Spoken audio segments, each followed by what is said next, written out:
মঙ্গলবার রাতে বিধ্বংসী আগুনে পুড়ে ছাই হয়ে গেল হলংয়ের ঐতিহ্যবাহী বন বাংলো। আগুন নিভলেও ক্ষতির ক্ষত গভীর, কারণ জলদাপাড়া অভয়ারণ্যের গভীরে সবুজে ঢাকা এই বন বাংলোর প্রতি বরাবরই অন্যরকম টান অনুভব করেন রাজ্যের ভ্রমণপ্রিয় মানুষ।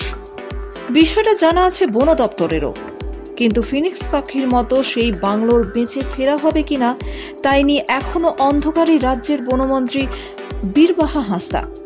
হলং বাংলো পুড়ে যাওয়ার পর বুধবার সাংবাদিকদের মুখোমুখি হতে হয় দপ্তরের মন্ত্রীকে।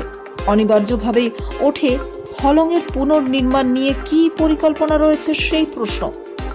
উত্তরে বীরবাহা বললেন, আমাদের অভিভাবক আমাদের রাজ্যের মুখ্যমন্ত্রী মাননীয় মমতা বন্দ্যোপাধ্যায় যা আদেশ দেবেন আমরা পালন করব।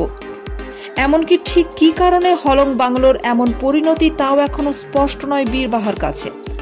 সাংবাদিকরা হলংয়ের অগ্নিকাণ্ডের নেপথ্যের কারণ জানতে চাইলে তিনি বলেন, একটা কমিটি গঠন করা হচ্ছে, আমরা সেই কমিটিকে পাঠাবো তদন্ত করার জন্য।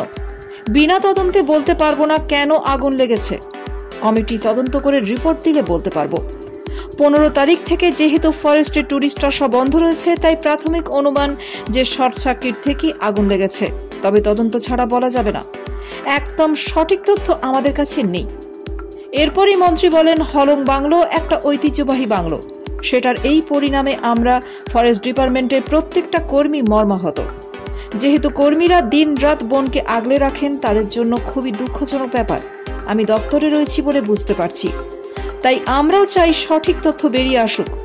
মন্ত্রী জানান, প্রাথমিকভাবে আগুন নেভানোর চেষ্টা করা হয়েছিল পোড়া গন্ধ পাওয়ার পরই, কিন্তু যেহেতু কাঠের কাঠামো তাই নিমেষে আগুন ছড়িয়ে পড়ে, সেটা রোখা যায়নি।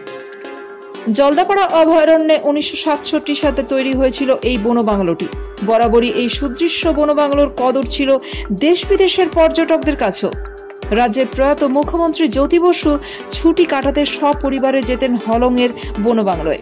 এই বনবাংলো ঘিরে ছিল তার অনেক স্মৃতি, সেই সবই আজও রাজকীয়ভাবে তুলেছিল হলংকে। আগুনে পোড়া সেই বনবাংলো পুনর্নির্মাণের কোনো আভাস বনমন্ত্রী দিতে না পারায় আরও একটু গাঢ় হলো মন খারাপের মেঘ।